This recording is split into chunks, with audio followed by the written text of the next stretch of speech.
Hello and welcome to the One-on-One Podcast. If you're enjoying the show, consider signing up for the Patreon. There you get ad-free content, early access, exclusive episodes, and monthly supporter hangouts. You can find it at patreon.com/the One-on-One Podcast. If you don't like the subscription-based models, there are other ways of supporting the show that are linked in the description. Thank you for tuning in and enjoy this episode. They said it was forbidden. They said it was dangerous. They were right. Introducing the paranoid American homunculus owner's manual. Dive into the arcane, into the hidden corners of the occult. This isn't just a comic. It's a hidden tome of supernatural power. All original artwork illustrating the groundbreaking research of Juan Ayala, one of the only living homunculologists of our time. Learn how to summon your own homunculus, an enigma wrapped in the fabric of reality itself, their power at your fingertips, their existence, your secret. Explore the mysteries of the Aristotelian, the spiritual, the Paracelsian, the Crowleyan homunculus, ancient knowledge lost to time, now unearthed in this forbidden tale. This comic book holds truths not meant for the light of day, knowledge that was buried, feared, and shunned. Are you ready to uncover the hidden? The Paranoid American Homunculus Owner's Manual, not for the faint of heart. Available now from Paranoid American. Get your copy at tjojp.com or paranoidamerican.com today.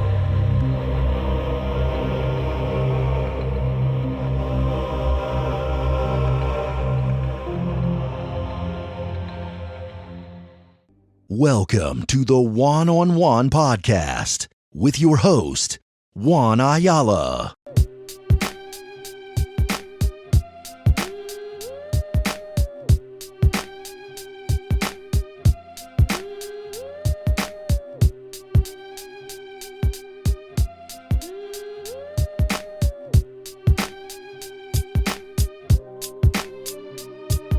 So in the documents and anecdotes of Jung's patients, one of them very clearly at least admits that he was encouraging them to create what effectively would be their own red books. He thought that this was the way to go, to engage with your unconscious in a serious and imaginative way, where that process becomes this very beautiful interaction, really, of self-growth.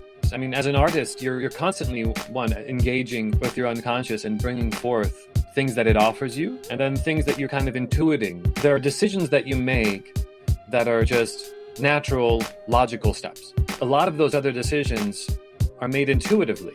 And so, what is intuition? It's basically an inclination from your unconscious to go a certain direction.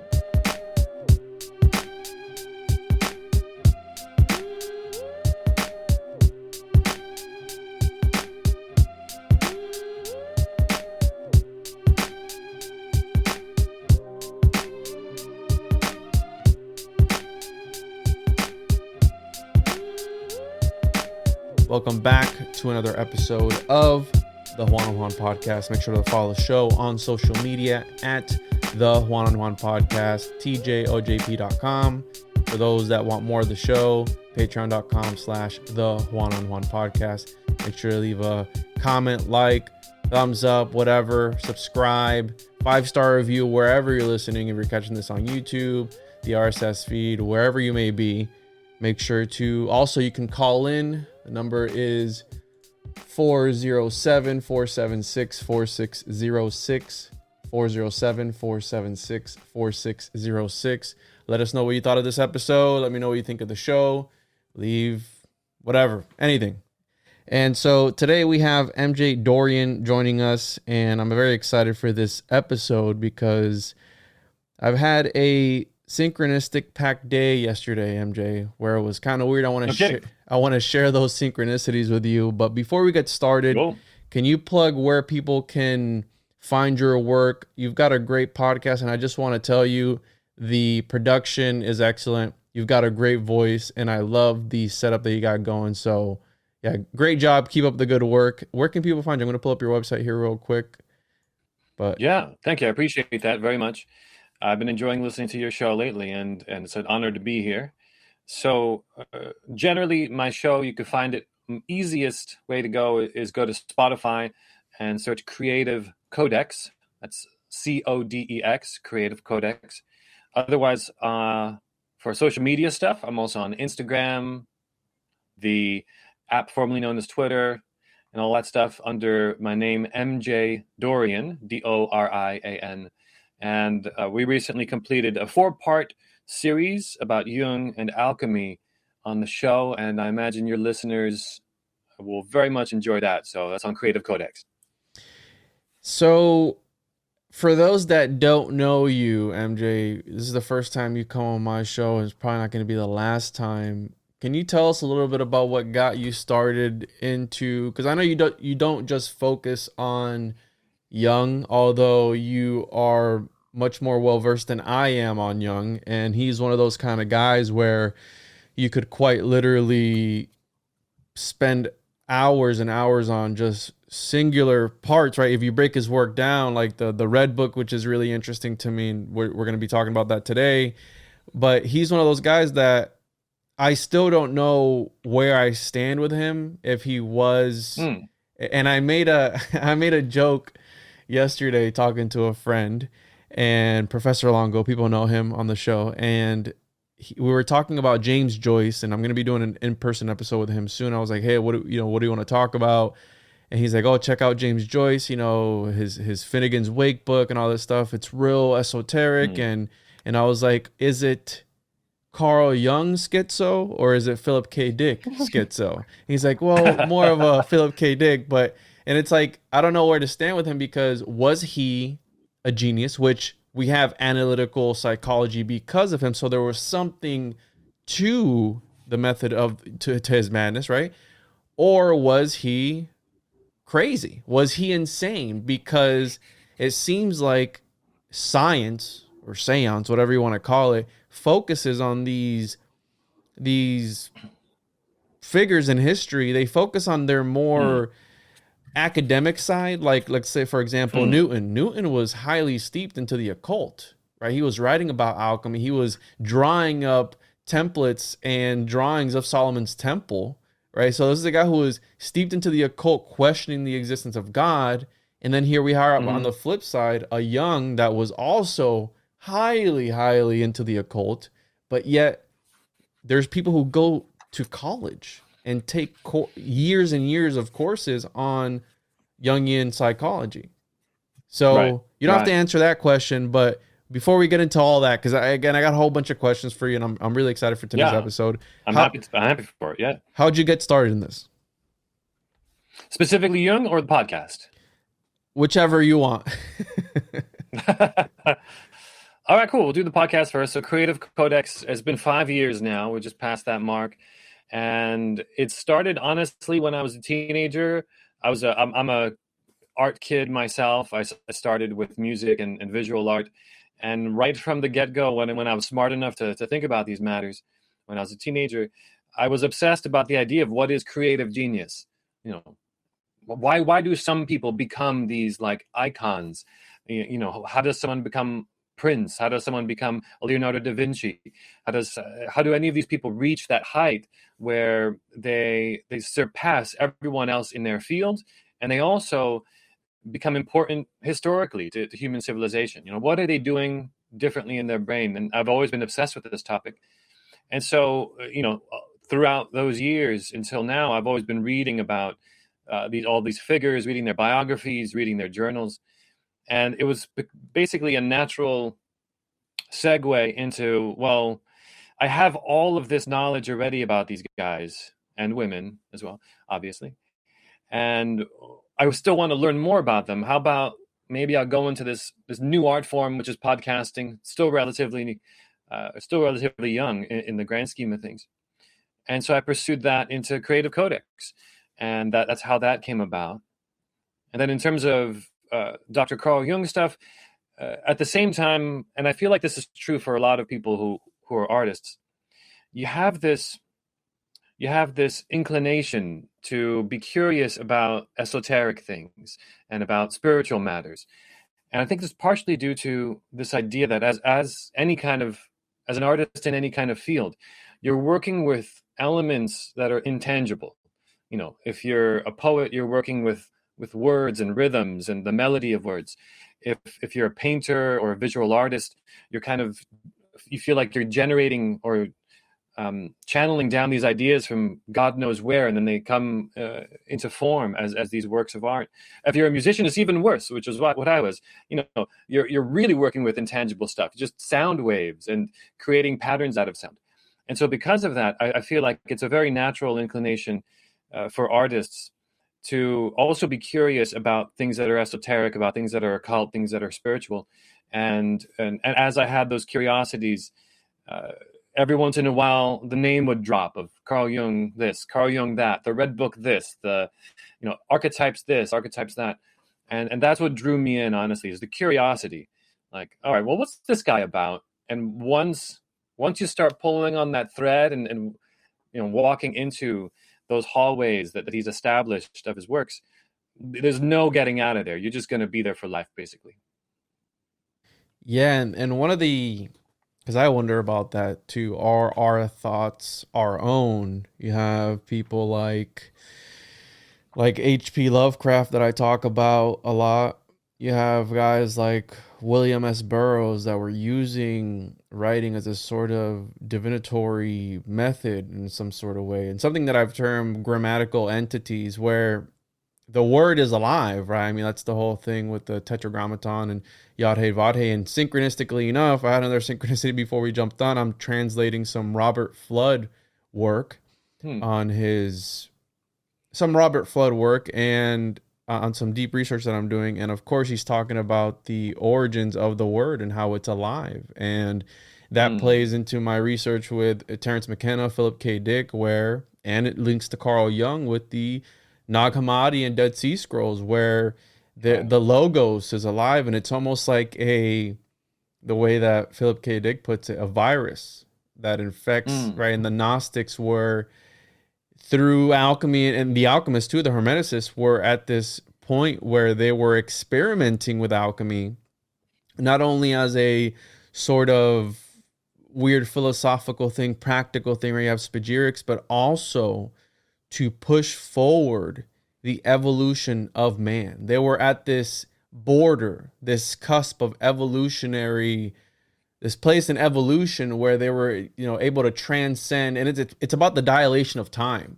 It's about transcending time itself, right? And one of the things that really draws me into Jung especially is, right, looking within, which I know you have experience with that, but can you extract actual usable knowledge from these other places that he was looking into, right? Because it seems very cryptic. And one of the things that stood out to me was, and I wrote this quote down, I forgot which of your podcasts it was. I think it was on the 7 Sermons of the Dead. And where he says, let me find it here, something along the lines of, why does nature give birth to things it wants to kill? And he's talking to the little gremlin, he's talking to the little gnomes, right? And it makes me think of like the DMT elves type of thing that McKenna talked about. And also Seymour, I forgot his last name, the guy that invented the supercomputer, he would dig. Back then there was a tunneling hobby where he would dig tunnels, and whenever he was stuck on a problem, he would go into these tunnels and start digging. And he even writes that these little elves would show up and give him the answers to his problems. And I've had this happen to me, not in the form of little elves, but in the form of, I'll have a dream, and in my dream I'll be presented with a solution, and not just like a solution of, hey, 2 + 2 = 4, but a solution in some weird cryptic way where when you wake up you go, damn, now I know what I got to do. And it's like you connect the dots and you do what you need to do. But it came in this dream. I've had that happen to me once or twice before in my life. Sure.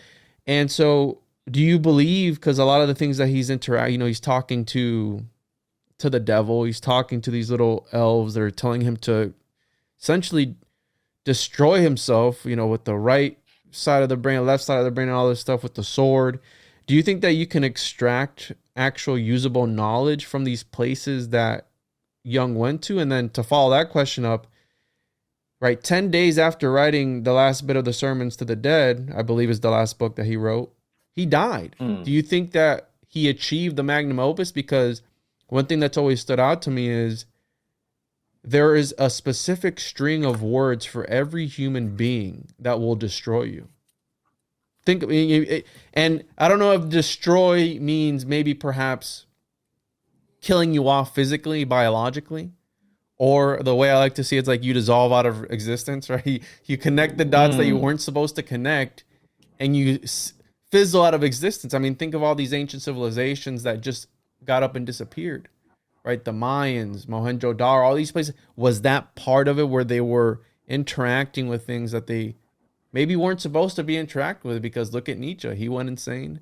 Jung kind of sort of went insane, looking into the darkest crevices of reality itself and of the mind. He went insane. Yeah, he went insane on purpose, you could say, and found his way back so that he could guide his patients and guide the rest of humanity in what that process might look like.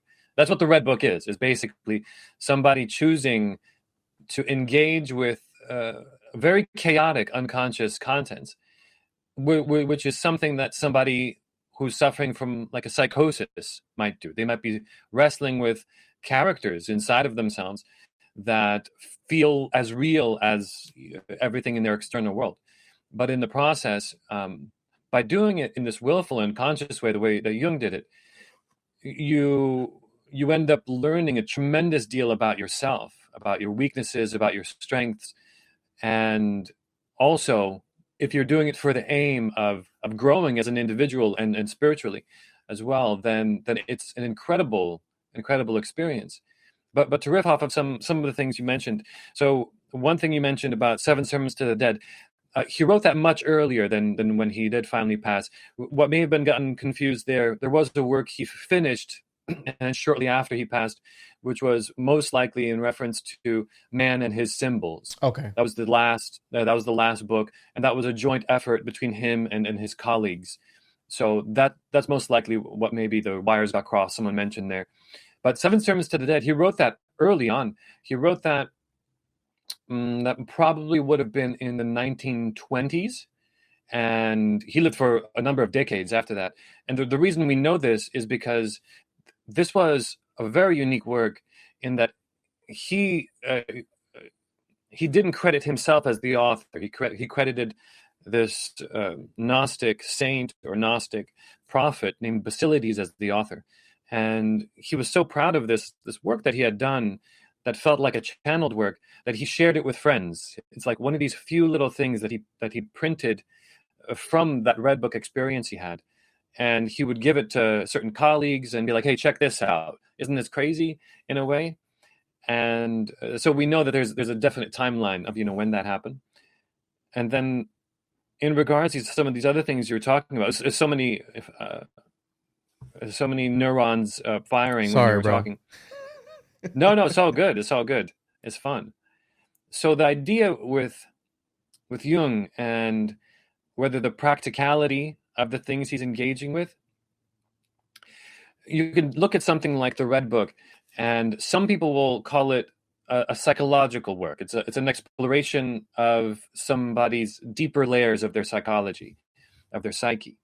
And then some people will say, this is a purely spiritual work. This is something that you'd run into if you were reading an Islamic mystic text, or somebody who practices Kabbalah and they're exploring, their inner realms and stuff. But really, it's both. It's Jung is a psychologist, and he's exploring elements that are within the fabric of spirituality and spiritual experience. And I don't think even he would narrow it down to say it's only psychology or it's only spiritual. Because at the outset of that journey in the book, he's looking for his soul. It's very specific. It's very deliberate language. He's looking for his soul. He finds his soul, and he starts a dialogue with it.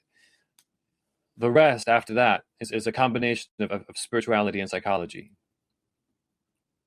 Yeah, and that, like I said, that looking into the inner, and I know you had tried you explained your vision, which was really bizarre too, and it's almost like when he's being told to extract the liver of the boy, right? And the liver is interesting because the liver is the liver. It's almost like where where they had pierced Jesus on the side, right? Like that area there. Is that where the liver is? Let me make sure that was The it the liver liver? might be lower. It was Anyways, the liver, but I don't know if it was Jesus being pierced in the liver, but he was pierced in the lower ribs in that area. so let's before we, because I've heard the liver is essentially they call it the liver because it keeps you alive. So like the like the liver, Jesus. Yeah, traditionally the organs, various organs have associations.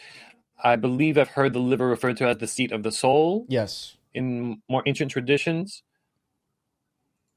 Let me see here. Is it the liver that? Yeah, and there was a specific vision he engaged with where just to give context to listeners, where Salome, this female figure he's in dialogue with, instructs him to extract or cut out the liver from this dead child, basically. Yeah, which is right. It's one of the darker visions in the book. Yeah, which Salome is also an interesting character, and that links to John the Baptist. Yeah. But yeah, so the side were kind of sort of near the liver, right? And then also I think it is within the ribs. Okay, I thought it was lower. Prometheus is also condemned to having his liver eaten nonstop as a curse. Totally. Right? That was his whole thing. It would regenerate every single. All right, so the liver, right? An interesting piece, an interesting organ. You have Galen thought as well, where they believe that certain parts of the body held certain aspects that you're saying were the seat of the soul. And also I'm just thinking, because this involves the Gnostics as well, which is what I first got into when I started podcasting. It was a lot of Gnosticism. And the reason, right, gnosis is an interesting concept because there is nothing written about it. There is nothing. It's one of those mysteries where it's like, what was gnosis? Well, it's whatever sacred to you. And I'm just thinking about, right, we're talking about Jung looking into his innermost parts of his psyche or soul, whatever he was looking for. And almost like, what if that's what the Gnostics were up to as well? Because they were using mandalas. There is spells and incantations that we have of the Gnostics that we don't know what they were for, almost like a glossolalia. And again, it goes back to the whole text itself, the being the living word in some sort of way. And what if that sucks you in, right? What if that is like what you melt into? Because writing, I've always looked at, you mentioned the creativity aspect of it all. Well, you have Michael Myers was Atlanta Fugians, where he combines alchemy, these plates, with poems, with a story, with music on top of it all. So there's something about that trinity that is, I believe, sucks people in. That's why media is so powerful as well. That's why video and movies are so powerful. These cinemagicians, that they use this. And I want to get your opinion on this because you have a lot of people who, right, so Jung really introduced the concepts of the archetypes and how at the core level of all these Disney movies and all the things that we know and love, there's the archetypes, these core concepts that resonate with us on a deeper level. Maybe that's ingrained into our DNA. Who knows? But you have people who will argue against, and I believe, this is my personal idea, and I want to get your opinion on this, that the elites, and by the elites, I know you don't like the lizard people, but and correct me if I'm wrong. I've heard you reference. I love the lizard people. I've heard you reference people them. Who dress like lizards. It's great for Halloween. Yeah, whatever you want to dress up, but the idea of these reptilian overlords is what I call them. If they are lizards or not. Oh, okay, reptilians, right? That they use these concepts to manipulate the psyche of humanity and of civilizations and of nations and of people as a whole. You have people who will argue against that. Like, no, the elites don't use these symbols. This is just what they make. And this is just coincidentally falls in line with these archetypes. The elites don't use symbology for evil purposes and sinister things. It's like, there's a reason why they use the symbols that they use. And okay, a majority might be using them to be edgy, right? Because it looks cool. I like the Ouroboros. It's a cool symbol. I like the Eye of Providence. It's a cool symbol. I like the pyramid. It's a cool symbol. But do you believe that they might be using these? What are your thoughts on that? Could they be using them to manipulate people in some negative sort of MK Ultra type of way? So it's a great topic. I love talking about this and thinking about this. I guess what one would see as a nuanced view of it, because you could see it. All of this is very black and white. The black and white part to me is that it's obvious that we are being manipulated by many forces at once. We're being manipulated by the news.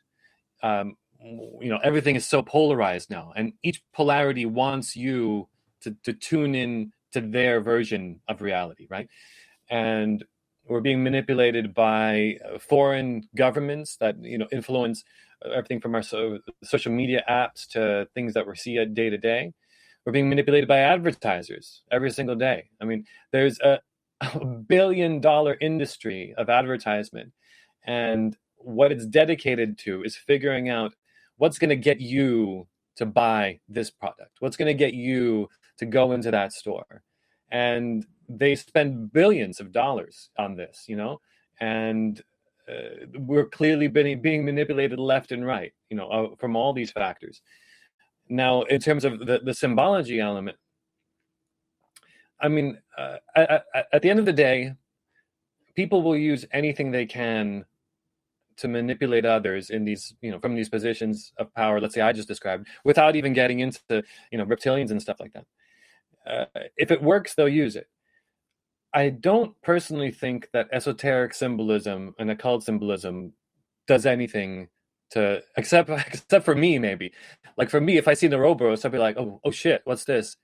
What's going on here? What's this new item? What's this new product?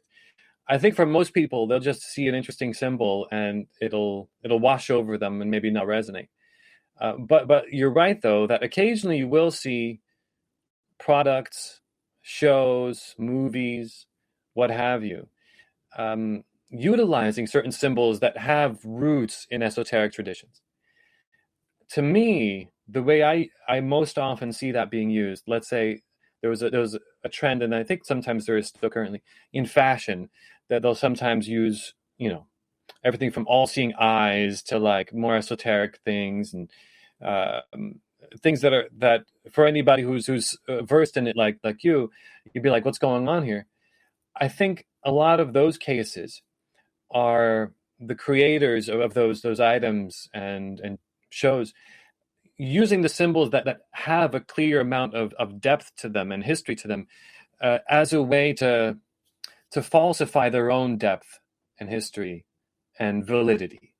Because if you take something like an Ouroboros, which is an ancient symbol that goes as far back as anyone can trace, and you just slap it on a t-shirt, one, it looks great, always looks great, it seems to resonate, and you don't have to do much more work than that.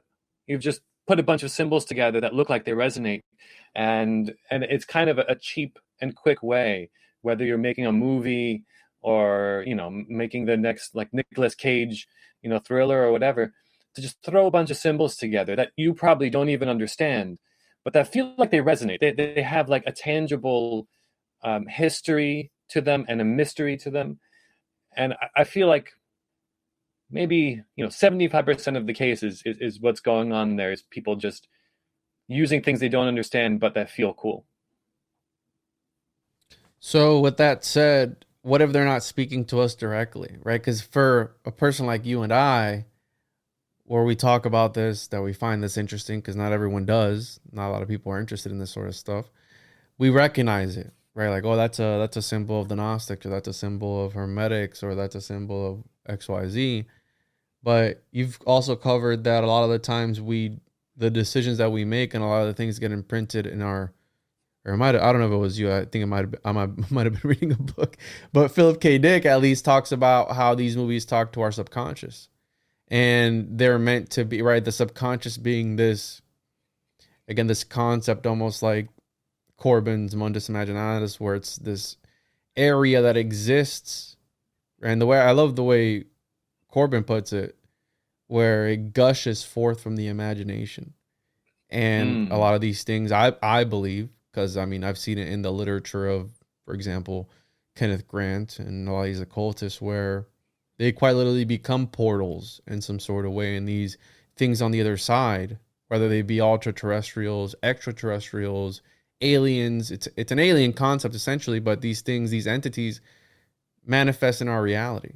almost like a Stranger Things type of scenario where it comes forth right from the upside down, from the Mauve Zone, from the universe B into our reality, whatever our reality even is. Because the more I look into, I don't think that I understand any of the concepts that I've talked about more now than I did 2-3 years ago.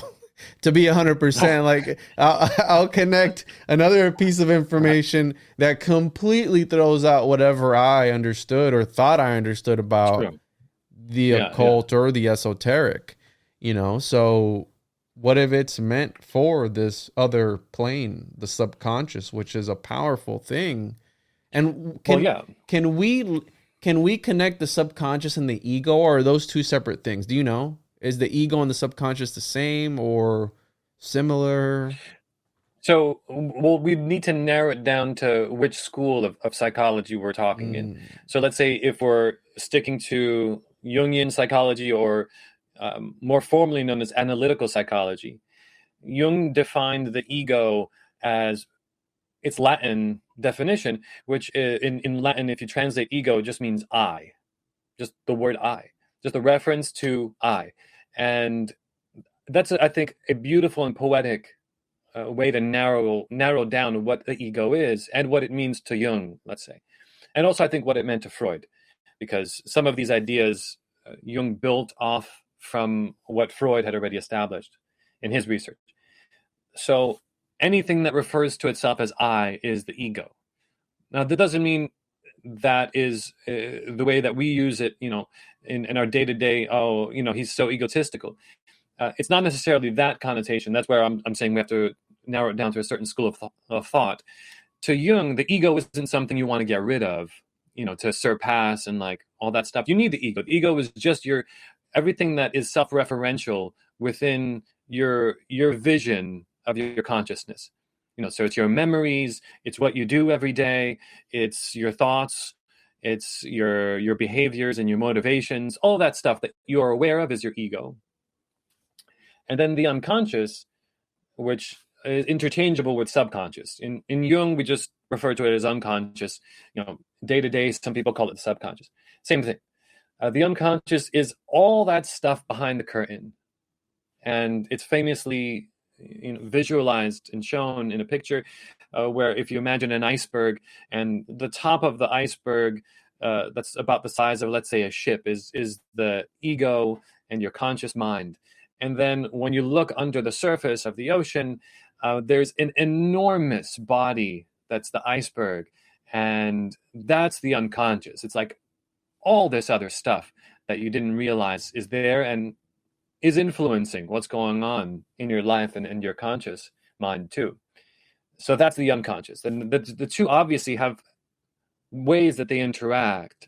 And there's ways that you can engage your relationship with your unconscious, which you could argue is kind of the whole point of analytical psychology itself, is these methods of engaging a relationship with your unconscious with the intention to basically unravel a lot of the knots and complexes that are in there and become aware of them, and in the process grow as an individual and reach your full potential, really. Chosen1.com. Go visit chosen1.com. It's easy to remember if you just sing along. Chosen1.com. Go visit chosen1.com. The chosen one. Yes, he is the chosen one. He's got his own comic, and now he's got his own song. 'Cause he's the chosen one. Yes, he is the chosen one. Go buy a copy at chosen1.com. Chosen1.com. Go visit chosen1.com. It's easy to remember if you just sing along. Chosen1.com. Go visit chosen1.com. Forgot where it was that I heard about the dark self is able to reveal the shadow is able to reveal all the secrets to you, right? Because I mean that's part of being human, right? Or humans being that Faustian complex of wanting to obtain. I mean, that's why I'm here as well, right? Reading and researching that Faustian complex of wanting to learn knowledge, like all the things. Like my son, he's 5 years old.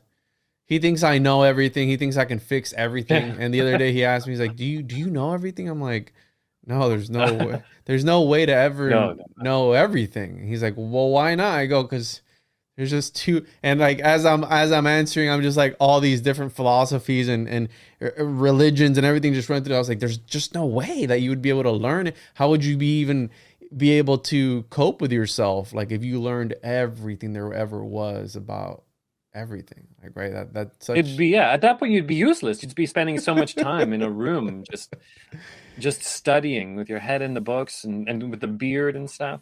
Yeah. You'd be not functional in the world. So I want to share the synchronicities that I had with you, and I want to dive into the Red Book here. I know I've hijacked the first half of the episode. Yeah. I'm sorry about that. I just had so many things leading up to this episode I want to talk to you about. And so it started off with, so I've been binging your show these past few days, getting ready for this episode, and just to prep myself on Jung, and from the interpretation of somebody who has a lot more hours put into his work than I. And I'm just in that synchronistic mindset. So I had a family member who had a cracked headlight, right? And they asked me like, hey, do you think you could get this headlight for me? So I went ahead and I went to the local junkyard, right? And on the way there, I was listening to your podcast. On the way back, I was listening to it.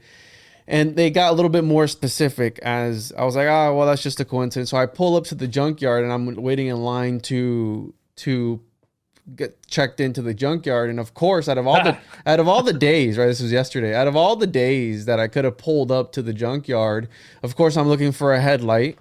And that day, on a Wednesday, out of all days, there was, right, it would have been weird if it was 33% off, but it was a headlight and that'd be great. Tail light special going on. So I took a picture of it. There I am, right, with my little tool bag, my little cowboy boots on. It's kind of cold in Florida, so I got my little camo jacket on, and I'm laughing as soon as I saw. And I don't know if there was anybody on the other side. They probably saw me laughing my ass off because I'm looking at this, smiling.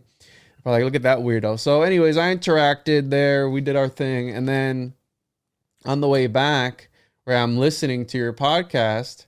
And around this part where Jung is talking to and interacting with, I believe, was it Elijah that he interacts with? Some one of them, point or other, whatever. I was listening to that, and I didn't take the whole screenshot on my phone, but it was 12:36, right? That I'm listening to this, and one of my patrons, bro, I can't make this shit up. Like one of my patrons at 12:36. He's writing, isn't Elias, because I was talking about Elias Artista, the immortal alchemist, the Rosicrucian Messiah. He literally comments, he goes, isn't Elias in English Elijah? And I'm like blown away because I go, wait. So I comment back and I told Donnie, I said, bro, this is a synchronicity right now. I'm gonna talk about you. So shout out to Donnie for being part of the Patreon. He checks everything out. And for those that want to be a part of the Patreon, sign up, patreon.com/the101podcast. You're going to be part of the synchronicities. You're going to be part of the show. Right. So it was super bizarre to me that what are the chances, bro, that in this part of the episode, he's talking to Elijah, right? One of those people that, right, kind of renewed by fire, just weird, right? Weird biblical figure as well. And that's the Salome part, right? Where he's interacting with Salome and he's like, you know, she's my daughter, but then also I'm you. And it's like, what? Like, are we all one? I'm you, you're me. Like, what's going on? So I was like, there's just no way.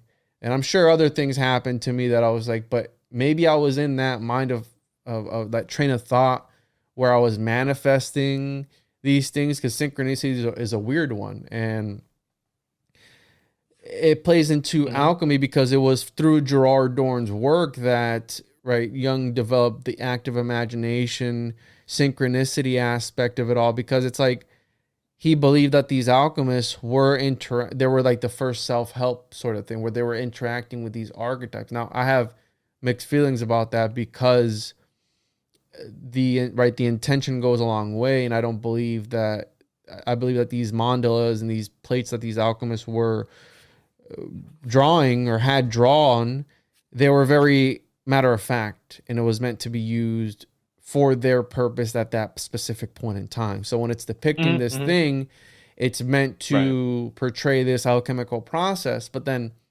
Jung took those symbols and then kind of sort of formed a mythology around them, essentially, is what, like, you know, he assigned. And again, we have, because of these ramblings of a madman, we have analytical psychology, which is through the philosophical workings of these alchemists, we have chemistry, right? We have a thing that is practical, where medicines are made, where all these other things that destroy and help people too, right? Because chemistry can be used to make a lot of bad things too.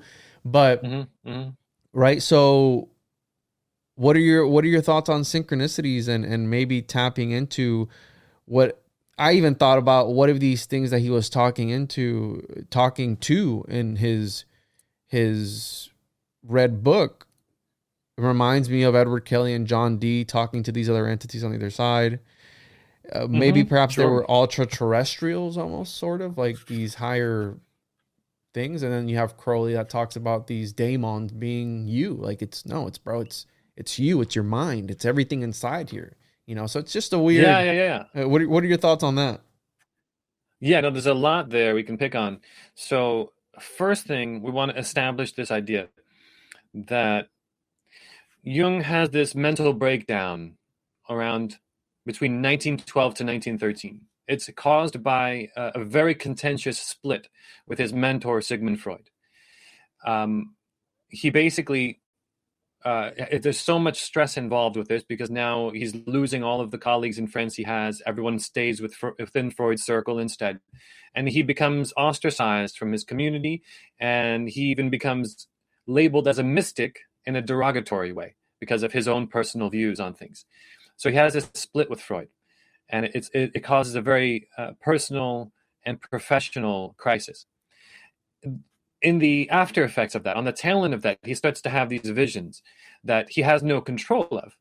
And what I would imagine probably happened is, in these moments he describes, he's riding on a train through the Swiss Alps, and he sees a river of blood. It's a very apocalyptic, chaotic scene.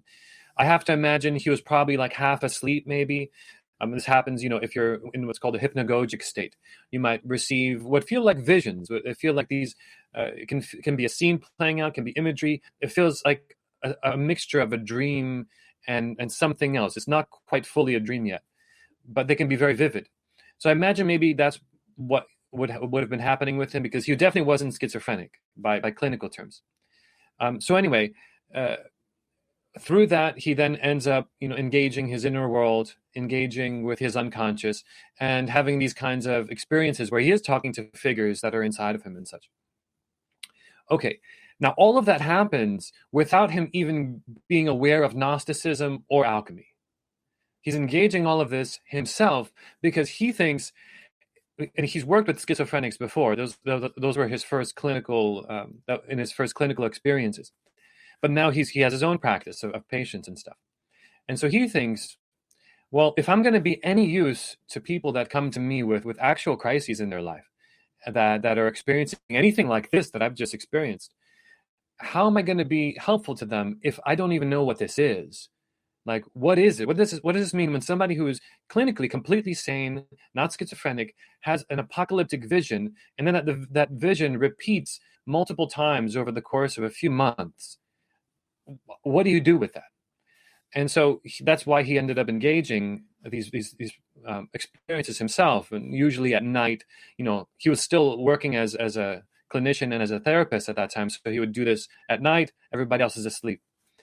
And it was only after the fact, about 15 years after he's been doing this, that he's sent a manuscript called The Secret of the Golden Flower. And it's a Taoist manuscript that is considered a manuscript within the tradition of inner alchemy in Taoism. And that's what takes him down this rabbit hole of finding alchemy, basically.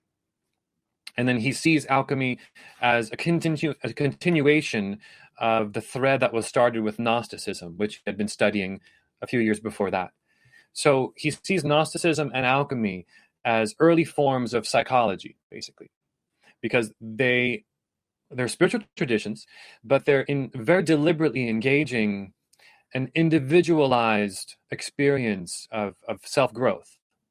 So, it's dressed in all of these spiritual things, but in the process, you're really working on developing yourself, on engaging with, obviously, your bad habits, with your complexes, and engaging with figures in your imagination. And this is all stuff that eventually he was also developing at the same time and sees these as kind of parallels. So I just wanted to mention that because that's important to see the context of the narrative as it unfolded, that he discovers that Gnosticism and alchemy were basically like early precursors of the kind of psychology that he's forming. And it's important because the Red Book came out fairly recent. It wasn't 2000 something, 2010, something like that. Like, let's look it up. Way Red too recently. Book. Yeah, it was basically locked in a vault for 50 years after Jung's death. Let's see here. Red Book published.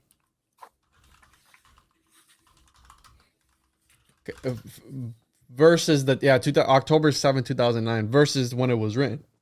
It was written so close. Between 14 and 30, 1914 and 19, because he was working on it throughout his life. And have you tried writing? And he continued working on a different. Sorry, go ahead. Have you tried writing your own Red Book at all? Are you working on anything like that at all? Because I know you've tried some of these techniques to be able to look into, right? We have outer space and we have inner space. Have you tried this technique? So in the documents and anecdotes of Jung's patients of that time period, one of them very clearly at least admits that he was encouraging them to create what effectively would be their own Red Books. Like he thought that this was the way to go, to engage with your unconscious in a serious and imaginative way, where that process becomes this very beautiful, like, interaction, really, of self-growth. And I've engaged it in various ways. I mean, as an artist, you're constantly engaging with your unconscious and bringing forth things that it offers you, and then things that you're kind of intuiting. When you are standing before even making a painting, writing a poem, writing music, there are decisions that you make that are just natural, logical steps. If you're working on a pop song, you got to basically have at least a verse, a chorus, a verse, a chorus. But then there's thousands of other decisions, and a lot of those other decisions are made intuitively. And so, what is intuition? It's basically an inclination from your unconscious to go a certain direction. And so as an artist, you're always dealing with these kinds of inclinations from the unconscious. But let's say beyond that, not to skirt the question, I've engaged in a lot of what Jung would call active imagination experiences. You basically sit in what is a form of meditation, and you start a fantasy, and that fantasy is directed inward towards something inside of you. So if you can imagine, like, what would it be like to take a fantasy or a daydream and turn it inside of itself, like turn it inward? So an example that Jung gives, that he uses as a technique for a lot of his Red Book experiences, is what I call the digging method. And I don't know if it was what maybe you were referring to. I think it was a mathematician that you said had been doing. So you find a place that's familiar to you. I've used my parents' basement in my childhood home. I've used a backyard. I've used a closet. And you just start digging, just with a shovel. And you're imagining, you're daydreaming this. And then you have your eyes closed, obviously. You also ideally would have a book in your lap so that you can write down what you end up seeing. in the process, as you're digging, you have to believe this with all of your might, that this is what you're actually doing. You have to hear the dirt, feel the weight of the shovel, because the more realistic it is to you, the more what's about to happen will be true, and you won't be manipulating the vision. It'll just be coming from an engagement with the unconscious. So you're digging, digging, digging. Eventually, something happens. Either you reach a door, you reach a treasure chest, you reach a tunnel, and then you just keep going. And in the process, you eventually engage things that you don't expect. It can be figures, characters, scenes, items, and all of those things are spontaneous. And so that's why you want to write everything down to ponder about it later. And when you engage figures, you can have conversations with them, basically. And that's the gist of what you're trying to do with an active imagination. Yeah, and that the guy who created supercomputers, and he actually, I guess, and that's why I don't know if he was speaking alchemically or not, right? Because these guys are like that, but he was quite literally digging a tunnel. Like and apparently it was a thing where I want to say it was the 50s or something like that, where there was hobbies that people would just, which is really bizarre, right? You're digging a tunnel, right? That's great. I love it. It's kind of dangerous, but the I believe that when you're, I don't know about you, but when I'm listening to something, if doing chores around the house, or the only one I can think of is like mowing the lawn, and you got your headphones in and you're listening to a podcast. And I feel like, in my experience, similar to like when you write things down where you're more connected to the experience, I feel like with working with your hands, you're more connected, right? They say that doodling as you're listening to a lecture helps you remember things. Now, I don't know if that's a sort of way of like creating your own sort of mind palace, if you will, where you're associating certain strokes with certain pieces of information, if you will, to what you're listening to, and that way you're able to retain it. But there's something visceral, how you're saying, the more you feel it, the deeper you're gonna go. And no pun intended, because you're trying to go deep. And I know you explained your vision where you were going into a tunnel and then went down another tunnel and then went into the girl's head. The further you go, the further you go, the less control you have of what you end up seeing and interacting with. That's what's really cool about it. So I'm sorry to interrupt you. No, you're good. And it just makes me think of whenever I've done the sensory deprivation tank, where the I guess the vision of the imagination, the fantasies, they're scary in the fact that not only are you, how you're saying, facing your inner demons, the darkness, but I feel like when I'm in the tank, you're just a floating head, essentially, a floating piece of consciousness. Right. And when you start the point of consciousness, you start to kind of sort of manifest things within the tank with you in a really scary way. And you got to be careful where you go. And I can just, you can sort of snap out of it whenever you want. But it's like when you start to become conscious, it's weird, because when you become conscious of what you're thinking about, that's when it trips you out.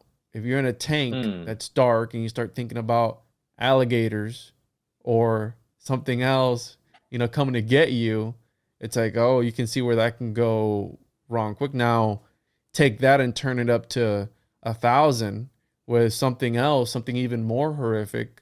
And it's like, I could see where you could do some damage to yourself. And it just makes, you mentioned schizophrenics, and it's like we've been painted this picture that schizophrenics are crazy. They're wired wrong, almost like this bad stigma. But what if they're the most sane? What if those are the people that have the most clear view of what reality is, right? But the thing is it goes back to what I mentioned at the beginning, where I know schizophrenics where they're not extracting information that they didn't already know. But it goes back to Plato. We're all remembering. Maybe we know everything. We just got to remember it, right? Because it makes me think of the vision with the little elves of Jung, the gnomes, where they're telling him to, pierce. Was it pierce them with the sword, or was it pierce his brain or something with the sword? And it's like, do it. Yeah, the Kabiri. Yeah. And then he's like, well, I'm not going to do it. It's like, well, do it. And it makes me think of Philip K. Dick when he took the dose of the vitamins to try to synchronize his brain together, to try to get both of his hemispheres. And you have the bicameral mind theory, where back then people were more in touch with the voice of God because both of their brain, both sides of their brains were working in conjunction with one another. So Right. what do you think? And I felt like Jung was trying to kind of do that with the interaction with the, what'd you call it? The Chimeri is what he called them? Oh, the Kabiri. Yeah, the Kabiri Kabiri. in the Red Book. These creatures appear in the lore of ancient Greece, and they're even within folk tales and such. But in terms of just to riff off of what you mentioned about this idea that maybe schizophrenics are seeing the reality in its true form. Jung writes a little bit about things that deal with schizophrenia because he worked with it again in his first clinical experiences. He was working in an actual hospital for a number of years as somebody who was trying to help people who were suffering from this. And you can imagine the difficulty that people have right now with these kinds of illnesses, these kinds of disorders and ailments, and what that would have been like 100 years ago. How much less we knew about how to treat it or how to interact with it or how to respect somebody who has it, or what kind of stigma there was in society for these kinds of things. So one thing that Jung posits, one of his theories about schizophrenia, is that these are people with this specific disorder that they have where they don't have the kind of filters that we do on what we are experiencing from our own brain. So what Jung saw in documenting the visions of schizophrenics and such is that they seem to be getting these visions and interactions from their unconscious, like that these things are pouring out and that they have no way of filtering it out or stopping it the way that, let's say, for lack of a better term, regular people do. We have all these filters we aren't even aware of, and we can keep ourselves in these compartments. And in the process, that helps us not have to engage with these bizarre and unpleasant things. In the process of, let's say, like turning a daydream in on itself, and then, going into interactions with your unconscious, you end up seeing some really strange and bizarre stuff. Sometimes even just random entertaining stuff. And you could say that this is you engaging what, let's say, somebody with schizophrenia might see out in their external world because that filter hasn't stopped it, from emanating outward. And so I think it's pretty thoughtful, like a little exploration to have as to what might be happening to somebody who's experiencing that kind of stuff, Makes me think of my first and only experience with psilocybin, where it was at the peak. I think I tapped into something that day where it was at the peak of that thing during 2020. It was at the very peak of that when I was in that other dimension. That's essentially what I consider it, this other dimension. I felt all of the panic, all of the stress, all of the anxiety of the world at that time. Now, what was interesting about that was that when I started to freak out, I kept telling myself, I went, well, if I freak out and I got to go to the hospital, then I'm going to get sick there. And it's going to be really bad then. So it was like this endless cycle of like, I got to remain calm. But it's like, if I start to freak out, I'm going to have to go to the, and then I'm going to be exposed. Like, it was this whole thing. But that's what it kind of sort of makes, how you're saying we do have filters. Is there any evidence that Jung was experimenting with hallucinogens at all? Is there anything about that? No, there's no indication of that at all. That doesn't mean he didn't at some point, smoke some weed or something that may have been available to him at that time, because, he had traveled the world a number of times. He was a big fan of tobacco. He could often be found with his smoking pipe and such. But when you engage with experiences like that, and when you realize that at any time, you could say like, okay, everybody's in bed by 10 p.m. You can sit down and have these kinds of visionary, mind-altering states. Drugs start to be like, well, that feels like you have less control of that. I could engage something very similar without having to, enter into that kind of chaos. So it also was a different time period, though, for him. This was, the early 1900s, 20s, 30s. The kind of hallucinogens that are so common to us nowadays wouldn't have really been easily accessible, except maybe like, traveling somewhere in South America to try ayahuasca or something. Mm-hmm. But yeah. Yeah, and the tobacco is important because tobacco is used in a lot of religious ceremonies and a lot of ancient cultures. And I've actually recently started smoking tobacco through a pipe, right? So it's cool. It's a little bit of a different experience, and I feel like the use of my tobacco late at night has aided my dreams in a little bit. Really? I've been having weird dreams recently, and I remember I woke up one morning and I was like, all right, I'm not gonna write this down. I'm gonna remember what happened. I'm gonna remember, right? And I was doing something, and then I went back to sleep, and I forgot what the dream was. Oh, don't forget. never trust yourself to remember. Never gonna biggest mistake. Because you're saying like, you're up and you're in this kind of weird state where you're in between the dream world. You're in this liminal area where you're in between the dream world and the waking. So it's like, well, and I don't keep a dream journal. I probably should, but I don't. It helps. But again, I'm not one to really look for answers like that, right? I know there's a lot comes with dream interpretation, but I feel like I have so much other stuff going on already. I was like, I'm gonna really start deciphering my dreams, and sometimes I will Google like, oh, I saw such and such thing in my dream. Like, what does that mean? But I feel like a lot of the stuff out there is generic. It's like, no, it's too generic. Yeah, well, that's the thing with in analytical psychology. One of the things you do when you sit down with your Jungian analyst is that you have to start keeping a dream journal, because in Jung's understanding of the mind, if you're interacting with the unconscious, if you're trying to address your complexes, your dreams every single night are essentially a snapshot of what's going on in your unconscious. And as you start to trace them and you have them documented, you can see certain patterns arising over the course of a few months, that show the development of your own psyche. And so when you're in analysis, you basically spend some of that time is sharing what this dream was with the analyst, and then they help you try to figure out its meaning, because some of the symbols might be universal, they might be archetypal, you could say.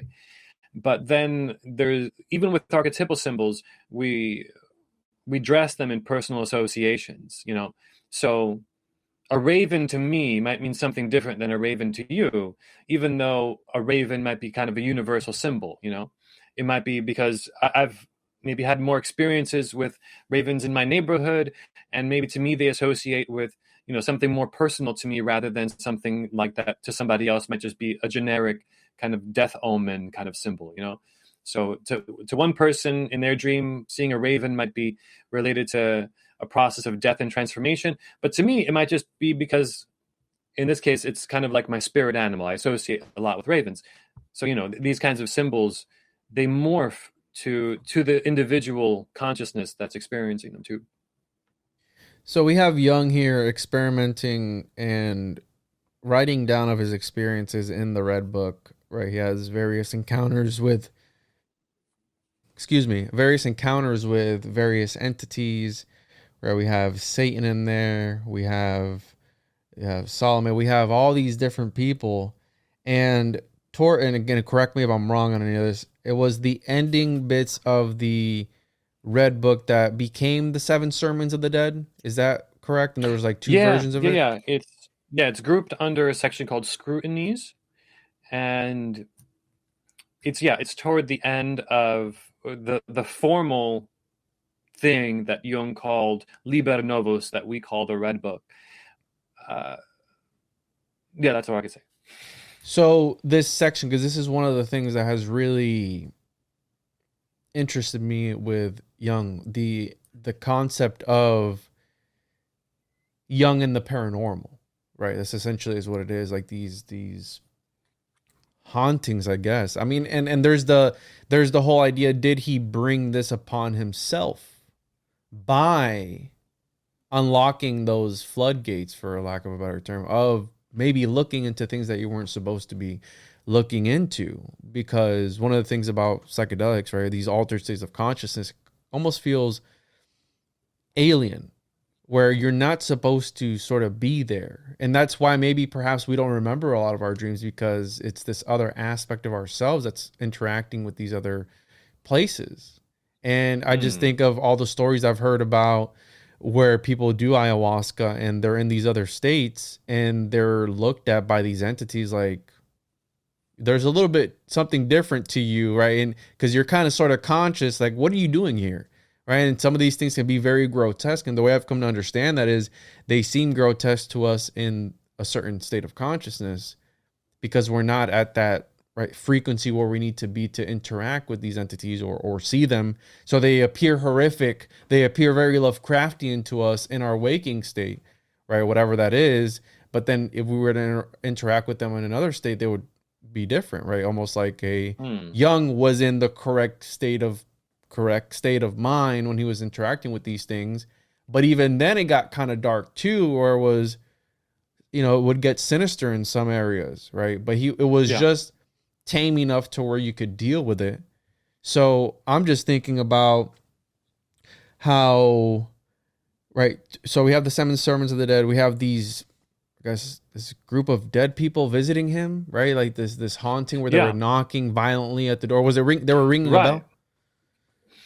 It was the context that you're talking about was that Jung describes it in the book Memories, Dreams, Reflections, which is kind of like his autobiography.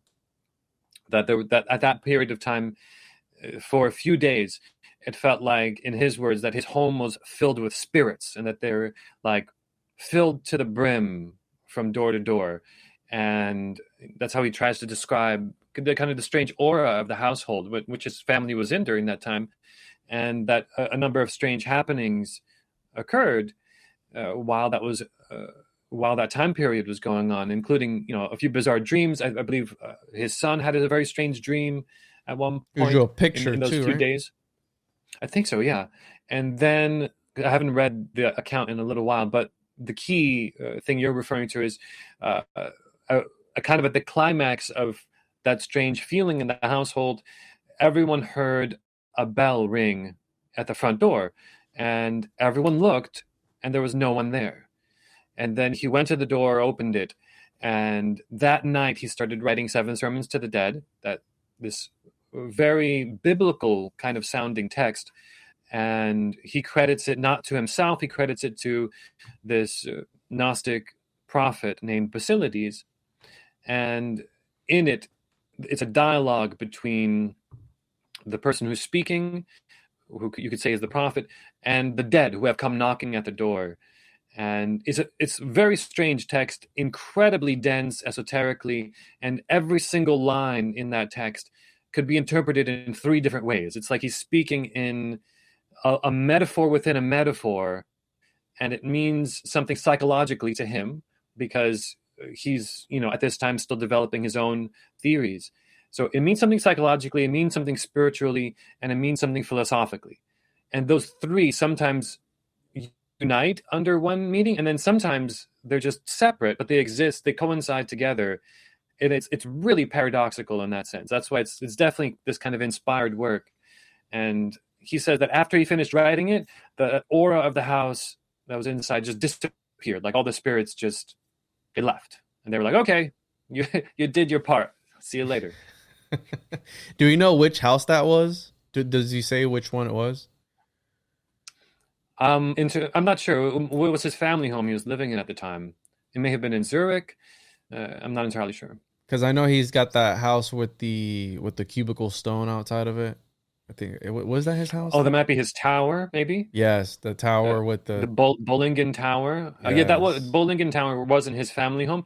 Bollingen Tower was and is a tower he built himself because at one point in his life, during interactions with these figures inside of him, one of those figures named Philemon becomes basically like a guide to him through this soul journey, and he realizes he needs to build his own tower, and so he goes about doing that, and that becomes his tower. It's again this thing you were talking about, bringing something into the physical realm and working with the physical, and how much value that has, and how we've kind of lost the sense of that because in our technological world, everything is so digitized, right? It's so like ephemeral, but we need that physical stuff.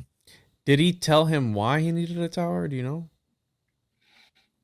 It's been a little while since I read that particular account, but it definitely had to do with, again, creating something physical in the exterior world, and the process of, you can imagine the process of building something brick by brick, designing it, and then eventually knowing you're going to inhabit that structure as your an embodiment of who you are in a sense. There's so much value and symbolism to that, just as a process of physicalizing, creating a physical element of your self growth. It's I imagine that definitely was a motivation. Oh yeah, there's Bollingen Tower. Yeah, Because it's always been kind of connected, the tower with the wizard or the alchemist, right? Almost like some sort of weird thing where we have this little homunculus, because I'm real deep into the homunculus. I think his name was Telesphorus or something like that. I forget the little homunculus's name, but the idea of at least in Dungeons and Dragons, the reason why the wizard has a tower is for I think they call it like a strategic point during a battle, right? It's a higher elevation, but there's something more esoteric about these towers, and even esoteric. I know on your logo you have the labyrinth, and a lot of these labyrinths were under, right, in these cathedrals that you could say had towers as well. They're the labyrinth was underneath of that, right? And if you really think about the going up a tower, it's almost like going up a labyrinth. So I wonder if there's something to that, almost like a meditative state of going up these flights. Because we've always been, whenever you see like a large flight of stairs, we kind of are fascinated, like, damn, that's a lot of stairs. Let's take the elevator instead, how you're saying, but the elevator is the technology that disconnects you from those stairs. Right. So there's something weird that's there. The beauty. Yeah, there's a beauty to putting yourself through physical discomfort and a challenge that basically is like a physical journey, right? There's, of course, like the classic, like climbing the 10,000 steps up the mountain in Tibet, to see the master. And the idea of a labyrinth in these cathedrals, and that's the labyrinth, let's say one of them that I use from Chartres Cathedral in the logo of my show. The curious thing about a labyrinth versus a maze, there's a difference between labyrinths and mazes. A labyrinth, you start at one point at the entrance, and the winding path you take, there's only one path. It doesn't have like other dead ends and things that a maze does. It's only one path, and it always leads back to the center. And so a labyrinth is supposed to traditionally symbolize the spiritual journey, the journey of a soul back to the divine source. And there's just so much to reflect on in there, and this idea that we shouldn't push away the benefits of like engaging something really challenging physically, because people have been doing that for tens of thousands of years. This is the way that humanity has functioned, and these things have certain hidden benefits that I think we've largely pushed aside because we assume that technology can replace everything. That's the sad aspect of our society and our reality now. Honestly, I think that being in these frequency soups is not a good thing. I can tell when my Wi-Fi is off based on how I feel it in the air. So there No, really? can't be good, bro. That cannot be a good thing for you to be constantly bombarded with these waves. And the right, so at the end of that, one of the aspects that of the sermons of the dead, the interaction with Abraxas, or the realization, I guess, of Abraxas. Now, I saw a short on YouTube the other day where they ask it's of Jung, and they ask him, "Do you believe in God?"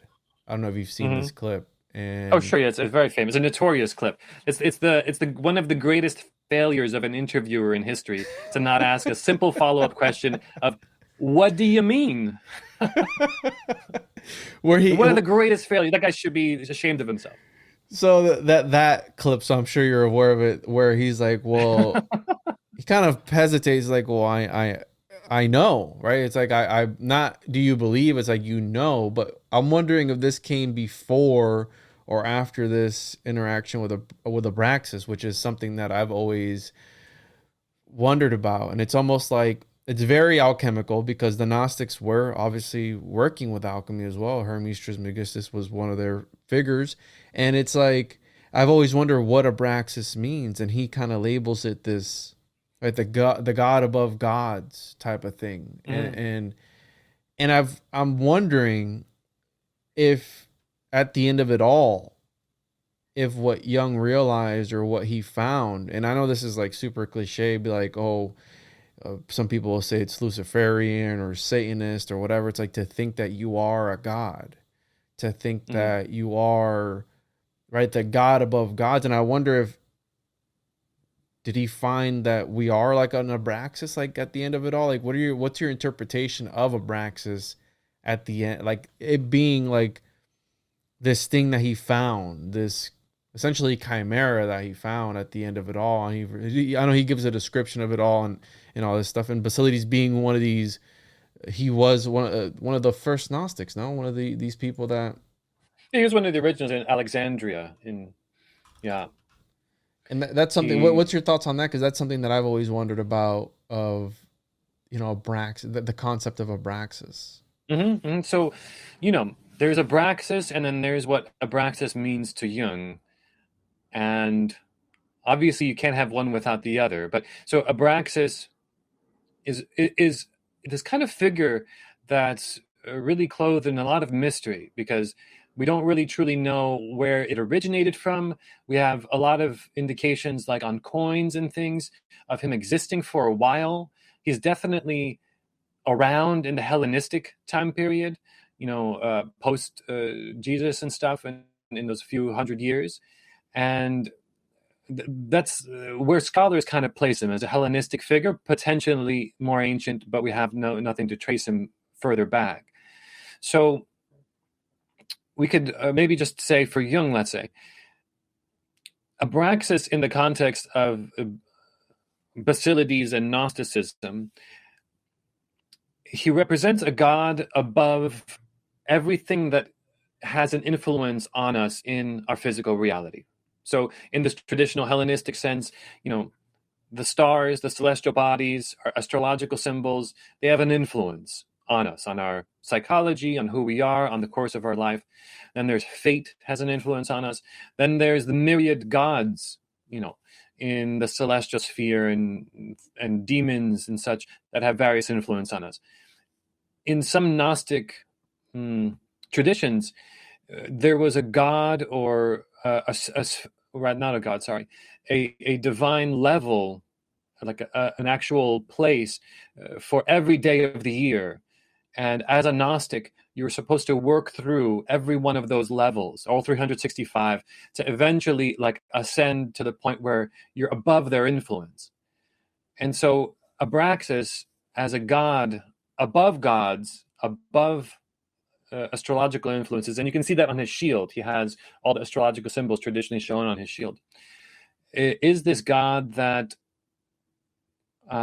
is a symbolic representation of what you can become if you, to Jung, fully individuate at some point, probably toward the end of your life. So there's this term, individuation, that is key in analytical psychology.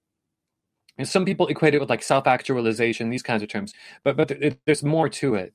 But the essence of it is that in the course of your life, if you engage with your complexes, with your neuroses, with everything inside of you that's knotted up that you have to unravel, that eventually you'll no longer have contents in your unconscious that influence you, because the scope of how big your conscious mind is will have expanded to include everything that you are. And by the end of your individuation, or close to the end, you'll be very much like this figure of Abraxas, who is the god above gods, the god above all influence in the environment, in the celestial sphere, and such. And I think Jung never states this, but through reading and studying him, I think that's the value he saw in this kind of figure myself. Interesting. And would that put you up, because you're talking about the upper eons and the lower eons, right? And that was essentially how every celestial orbit was a different dimension, and every celestial body was a different demon in this Gnostic cosmology. And it's like, was he, when he says God above gods, is he higher, in your opinion? Do you think it's higher than the God, like the source, the emanation, right? Like, what are your thoughts? Because that can get dark real quick, right? And that has some negative connotations in the Christian sense, right? And I mean, what are your thoughts? Sure. So when we're talking about Gnosticism, we're also just thinking in terms of the Hellenistic time period, which was also when Hermeticism was around. So when we take a look at something like Hermeticism, the writings of Hermes Trismegistus, the Corpus Hermeticum, not the Kabbalion, but the real stuff, the good stuff. There they talk about, Hermes Trismegistus talks about various gods. He talks about gods that men can create, that humans can create. That he talks about gods that are created from statues, that are imbued with divine energies. And then he also talks about the God that is way up there, essentially out of our reach, but that still holds some kind of influence, if even just over the spiritual realms, but not necessarily our physical plane, perhaps. And so I think in that sense, Abraxas kind of equates to something more like the demiurge, which is the god above gods that exist in this plane and influences in this plane. But there's still a king that he has to adhere to, report to, or be ruled under. Yeah, that's an interesting concept. And I mean, and again, for those that don't understand the Gnostic cosmology, essentially the upper eons, right, is this more metaphysical thing where we have Adam and Eve, but then before them was also this perfect, I guess, light being, and for lack of a better term, where it was like this, what they call the anthropos, I think is what they call Anthropos, yeah. So like this light being, and then obviously what I love about the Gnostics was that their cosmology makes the most sense to me. Where at the beginning, right, it was essentially consciousness, and then consciousness, and then you have the feminine figure, which is the father thinking of, and there's like a whole breakdown, and then the Christos, where it's like a thought of itself, thinking of itself, something along those lines. But like this idea of consciousness kind of reproduced a counterpart, and then they got together, right, the masculine and feminine, and then they created the Christos, the sun. So you have the Trinity there, and then from there you have reality emanating outwards, where whatever you can perceive, kind of based on what we've talked about today, whatever you're perceiving is actually an emanation of the source, of the one, of that Godhead, that I guess we're all trying to strive to go up there, not become it. I guess some people would say they want to become it, but I don't believe that we can. At the end of the day, I think that there is no such thing as as perfection other than God itself, right? The divine creator, the architect, the whatever he is. And so that I've always wondered about Abraxas, because it's very enigmatic and there's not a lot about it. And even the Gnostics, there's a lot about them that we don't understand. And I've always wondered where that fit, because it's such a weird thing to look at. Like if you look at the rooster head and everything, snake, right? It's so bizarre, and it's always interested me. And I want to read from the Robert Flood, the first section of the. He's starting again, synchronistically enough. He's talking about archetypes in this, and. So this is from, I don't even know what book it is from, because I have the Latin. Let me translate the name real quick here. So Google Translate, good old Google Translate Latin, the metaphysics of both. The metaphysics of both the greater and lesser cosmos. And now it's got a whole long name, but this is by Robert Flood, another interesting figure in history, right? Like this mystic, alchemist sort of guy. But he's going on, and this is the archetypal microcosmic principles, ideal or primary, chapter 1, that the primary principles of the microcosm are the same as those of the macro, about spherical letters consisting of the ineffable tetragrammaton, and that they are not common and dead, but fiery and alive. What are the hidden influences of the world now? Flood is one of these guys where he had his own cosmology, he had his own thing going on. Very interesting nonetheless, but he goes, as in the description of the microcosm's origin, and I need to translate a previous section before this, previously set forth by us, its primary principles are explained to be round or spherical letters. And this is, I think, talking about the Sephiroth, right, of the tree of life. And he has his own interpretation of the Sephiroth. So, which we have said the Fathers esteem for their perfection in very few words, but clearly, so also the same are the supersubstantial foundations of the essence and existence of the microcosm, since it is the image of the world, as the world itself is said to be the icon or model of the archetype. Insofar as it is like a most polished mirror, in which the most beautiful and the most holy simulacrum of the tetragrammaton is seen. Now, mind you, this is from 1617 that he wrote this. So the language, when I do the translation through ChatGPT, I like to keep I tell it what to do. I go, hey, keep the most original wording as you can to really extract, but there's obviously going to be some indiscrepancies sometimes because it's an older form of a language. So yeah, just to keep that in mind.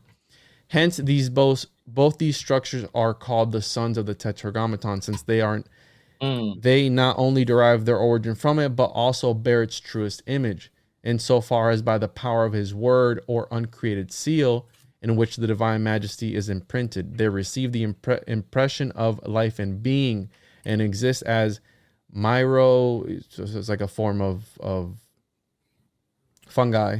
I can't say the word, or sanctuaries in which in which that super substantial treasure is hidden, as in a most prepared ark, and is enclosed and segregated from the darkness or the abyss of matter, and the whole created mass is eventually illuminated, activated, vivified, and ultimately preserved by the splendor of its presence.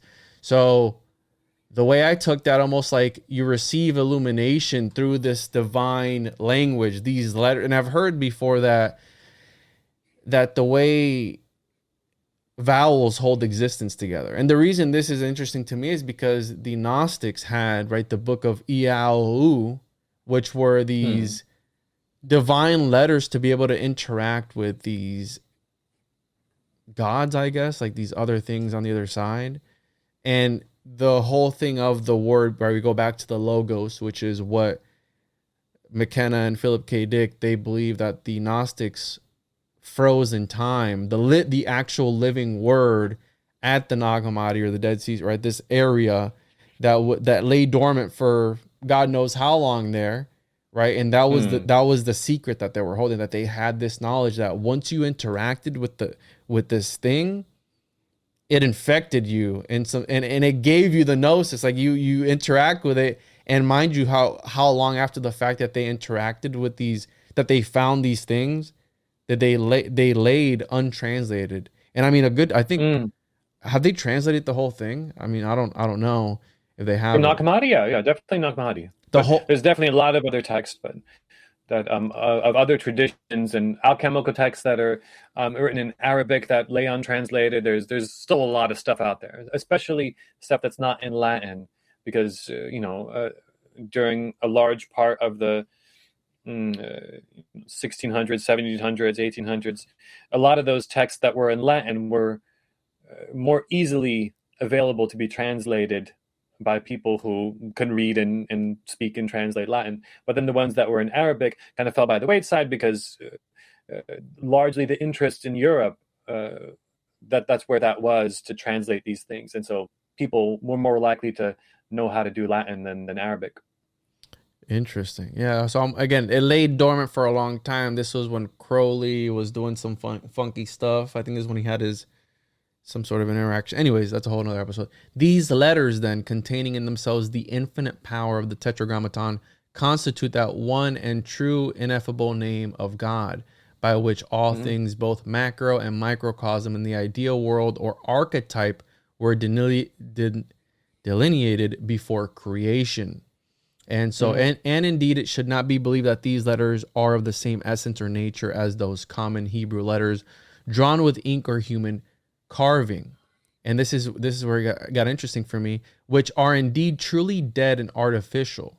But those letters were the same as those spoken in the beginning from the dark abyss, and expressed in golden characters or formed from the purest fire, whose presence, effect, and motion immediately emanated the world from the archetype into the spherical structure. I know that's going to piss off the flat earthers, but this is Flood from the 1617s, right? By whose act, according to the palmist, the heavens were established, and a spirit full of fiery love was born over the waters, whose influence infused all virtues, and especially souls, first into the world, and then into its creatures. Of such great significance, the efficacy were those formal or fiery and spherical letters of the first order, Yad-He Vad-He, as nature removed from those common and accidental letters produced in public by human invention, in which no virtue is inherent except in so far as they are like a stigmata or characters of art, by which one man's intention may be understood by another. And yet such is the ignorance of the common people, such extreme blindness, that they refuse to admit any letters other than these alone, artificial and dead, completely ignorant that the spiritual letters, according to the apostle, are written in the innermost and central parts of the creature, from whose impressions the word proceeds, and which, according to St. John the Baptist, is the life of every being, right? And then John the Baptist being one of those guys that was, he's talking about the Rosicrucians would repeat those first verses over and over again to get into these states of active imagination, and they would go into the word, into these stories in the Bible, and interact with these, right? They talked about interacting with the real Jesus Christ, in their meditative states that they would repeat, the mantras, right, and we can't have that. No. Church put a stop to that. You can't talk to Jesus by yourself. Yeah. You got to come to church. Exactly. It went from these Gnostics that were like, hey, you can achieve the gnosis through us and ascend, and then it became a brokered experience where the church is like, no, you can't. How you're saying you can't go. I'm just thinking of Simpson when he's strangling Bart. It's like, what are you doing? You can't do that. So he's talking about how, yes, these letters are an invention of the human mind, but it doesn't fall short from something much greater. Like it reflects something much greater. And again, this is the first page, bro, of this. Right. And this is right. And as I was reading, I was like, wait a minute, like this is, we're talking about how we're talking about at the beginning, that this divine essence of these letters, right? And how deity is able to reflect itself, even if it is a form of translation. But you have a lot of guys like William S. Burroughs, where they talked about language actually being a sort of straitjacket for man, because it doesn't let you express yourself the way you want to express yourself. Have you ever had a concept that you wanted to express, but you couldn't find the language? Like expressing love for your offspring, right? You can't put that into words. It's just, No, you got to yeah. be there to know what it feels like. You know what I mean? So it's Yeah, like, yeah. True. yeah. Again, I'm sorry, but this is when I was reading this, I was like, wait, this is crazy, because he's talking essentially about, this essence of writing and of letters, and write the Tetragrammaton, which birthed reality into existence. That's super powerful. Yeah. I mean, so like the spirit of this kind of writing really coincides well with what is kind of the internal spirit of alchemy and the spirit of Gnosticism, and essentially the spirit of what Jung was trying to achieve with his theories in analytical psychology. And all of that is based around this idea that it's the individual's experience and the individual's interaction with these mysteries that is the most important thing, that is the way for all of humanity to advance.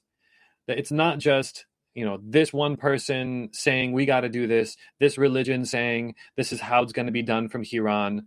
It's the individual's experience with the mysteries and wrestling with God itself and gods that basically raises all of humanity up.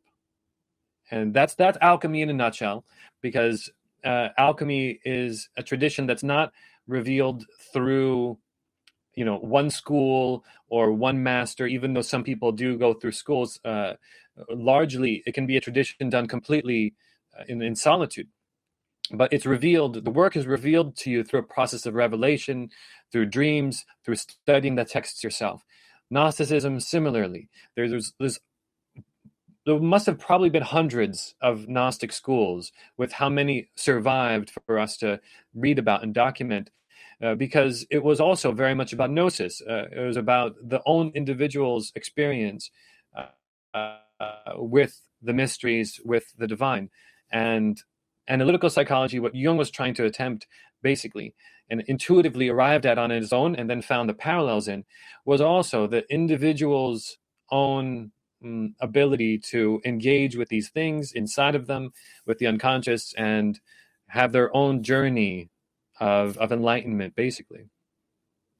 Yeah, and after reading this, it's like a lot of these texts, even the Gnostic texts, that was just, how you mentioned earlier, the tip of the iceberg, right? Imagine the world behind these symbols that, right, there's certainly, he talks about here how these, right, Yadhe Vadhe, has nature removed those from common and accidental letters produced in public by human invention. So those are the ones that stood out, right? Aside from all the other ones. So there's something to those. And again, the word, how you're saying these revelations show themselves to you. Maybe that's what synchronicities are. Maybe that's what God is when we're writing and these ideas pop up to us and kind of sort of talk to us and animate themselves. That's deity. That's God, right? Speaking to us in his own. One way. It's one way to look at it. Yeah. I think in terms of synchronicity, just because we didn't really talk at all about it, and you shared some really great ones, and I really enjoyed hearing them. In my personal experience, synchronicity seems to be tied up somehow with something to do with consciousness, and something to do with the way your consciousness has engaged with the reality, where it causes things to synchronize and come out in these ripples that you end up seeing in your environment. And what's bizarre in my experience is that these magical traditions, you could say, or traditions that are esoteric, the engagement with certain experiences that kind of are a willful engagement with something like, astral things in the astral realm, or just things inside of yourself that are very ritual based. In my experience, those cause those ripples. And what's the most bizarre thing about these kind of synchronicities, if you're paying attention to them, and that's one of the things, magic traditions, actually, one of the great things that they teach you is to pay attention to your reality, because that's where you see correspondences. When you notice these things, the ripple goes into the future, obviously after the moment where you're really synchronized with the reality in a meaningful way. But also, if you're paying attention, it goes in reverse as well. It goes into the past. So you can experience a synchronicity, and then it's been proven in my experience, you do the thing that causes the synchronicity, and it still travels as a ripple into the future as well. It's really bizarre, and I've never really spoken about it before, but just in my own written experiences about it, I've noticed it's a very strange aspect. Whenever I have a synchronicity or even deja vu, I take it as I'm on the right timeline. It's a breadcrumb of reality telling me that something's right, that I'm supposed to be there. So when and again, it's like how Jung says, you can take it for what it is, or you can just, you can sort of ignore it, or you can take it and it can have a deeper meaning for you, right? And that's what I love about synchronicities, where it's like, it can be, right, what do headlights and tailgates or whatever taillights have anything to do with my reality? It's like, well, hashtag if you know, you know. And that's why if there was somebody behind that glass at that office, they were probably like, the hell's wrong with this guy? And why is he taking a picture of our sign? Right? Because I'm laughing my ass off as I'm looking at the sign. The person that had the cracked headlight, they weren't too happy about it, but it had significance to me. Like when I sent them the picture, they're like, oh, ha, ha. They're like, ha, ha, I'm jumping with joy, because obviously I was there because they had a mishap with their headlight. So again, so it's weird how life works that way, where you can extract. And I like to be positive about things usually, but I guess that's how you can also extract like significance or something positive, I guess, from wherever you are, No, yeah, just to riff off that, as the idea is still fresh. Like if we were to, catalog our synchronicities and try to figure out perhaps what is the origin point. Was there a moment where we really synchronized our consciousness with something in our reality in a meaningful way? In this instance, let's say with the taillight thing, what if the origin point had something to do with your empathy for, was a family member or a friend, you said? Family member, yeah.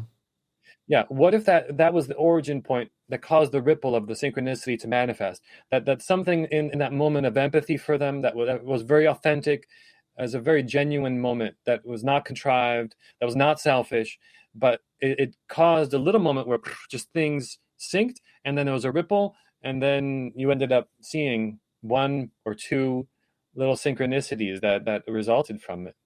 Yeah, and almost like how he's saying, right? These things will pop up and bubble up to the surface and become apparent. So you might be in a synchronicity soup and you just don't know it, because sometimes I'm not actively looking for them. But exactly. Yeah. When those pop up, where I'm literally, the line stops right when I'm there, and I look over and I go, oh, hey. If it would have been 33% off, I think I would have fizzled out of reality. I would have lost my shit, because that would have been crazy. And then the Elijah thing, which was really weird too. Almost man, the Elijah thing too is so good. It's like stamping. It's like, no, this is a synchrony. I'm like, oh, that was just a coincidence. And it's like, no, that stops you in your tracks to be like, okay, wait a minute. That's really weird. How many times does it have to be a coincidence before it starts to be an emerging pattern, Right, exactly. I always think of it that way. Yeah. How many coincidences need to pile up before it's no longer a coincidence? And to wrap this up, MJ, I want to have you back on. I was excited to have you on, so I kind of stole the show and I kind of steered it in some other directions. I had a lot of questions, right? And I was excited, but to finish off like in the Abraxas sort of elevation of your consciousness or whatever it is, defining that true self. I believe that, right, you have Zosimos of Panopolis, one of these ancient the first alchemist which we have writings of was also writing about the book of Enoch. And the reason that Enoch is interesting, maybe not in the first Enoch, but second and third Enoch, and apparently there's a fourth Enoch too, which I learned the other day. At the end of third Enoch, after he's shown all of this knowledge, right, of the Watchers and these angels and these upper in heaven, this upper eons or this other realm, this other dimension, at the end of it all, he becomes Metatron, right? And I think what is interesting about that is that I believe it shows where perhaps this knowledge can take one, and maybe perhaps the church knew that, and these alchemists and all these hermeticists and all these different esoteric orders had some sort of knowledge about that, where once you revealed the secrets, because remember, the Watchers is where alchemy came from. If you follow the story, right, they passed it down to the daughters of men, and from there, right, we have the bloodlines of Noah, Chem, and all these different, right, the early alchemists. So alchemy has like a sort of divine origin, right? Because essentially it's totally about manipulating and stepping outside of space and time, if you believe that mumbo jumbo. But I believe that's why they took Enoch out of the canon, because it was too powerful, and it revealed like, hey, once you learn the secrets of the secrets and you interact with the divine, maybe not perhaps God himself, but the divine, these Watchers that are learning from the divine alchemists, you become the lesser Yahweh. You become the little Yahweh. You become this thing that sits next to the throne of the Godhead. And it's like, it was through all the stuff that he learned that it just fizzled him out of reality, and he became this overseer, this angel, right? He became this light being. And they say that was the angel that stopped, right, Abraham from killing, I forget the son's name, but you know, that whole story of sacrificing your first son and all that. But I just find that interesting, and I've always thought about that because right, also the 33rd chapter of the book of Enoch talks about the opening at the North Pole, right? The 33rd chapter, right? This is ascension point where you're able to go to. And again, it's a whole different episode, but I just find it interesting that one of the first alchemists was almost obsessed with reading and writing about these Watchers and entities that were interacting with man, antediluvian man, I guess is what you could call it. But yeah, I don't know what you think about that. Maybe that's what Jung figured out at the end of it all, where it's like, yeah, once you learn the secrets of the secrets, maybe you don't have to read all this mumbo jumbo. You can just look within yourself, and you're able to extract forth that essence. I don't know. Maybe I wonder if Jung, if he would have learned about other cosmologies, because I know he was really into the Greek stuff. If he learned about other cosmologies and other religions, if these entities that he was interacting with would have morphed into entities pertaining to that religious cosmology or that culture or that, you know, region, like maybe if he interacted with Mesopotamia and stuff, maybe these entities would have been the Anunnaki, right? So how our environment influences these archetypes and these symbols that we're seeing, you know what I mean? So I don't know. We're never going to find out, but just something interesting to think about. Yeah. We definitely have to bookend it with something, but yeah, I love all the things you said, and I would talk about it for another hour. But it's going to leave me with some things to think about too, with the Book of Enoch stuff. I got to crack that open and start reading some of that too. Thank you for that. Yeah, I always like to leave a little cliffhanger to leave the people wanting more. So maybe we can talk about that on our next get together. But MJ, I really enjoyed this. I had a lot of fun today. Can you tell the people where they can find you one more time, where they can look up your podcast, YouTube channel, whatever you want to let the people know? Yeah, no, absolutely. Just head over to Spotify. My podcast is Creative Codex, Codex. And we just released a 4-part series about Jung and alchemy that I'm sure your listeners will enjoy. Otherwise, I'm on Instagram at MJDorian, Dorian. And look forward to meeting some of your great listeners on this community you got. And again, it's a pleasure. I really had fun. Thank you, Juan. Yeah, no doubt. Thank you for your time. Thank you for being here. And make sure, follow the show on social media at the Juan on Juan Podcast, tjojp.com. Call in 407-476-4606. I've gotten a lot of interesting messages. I'll be doing an episode soon with those. And as always, everyone, thank you for being here, and catch you on the other side, or see you on the other side. Bye-bye.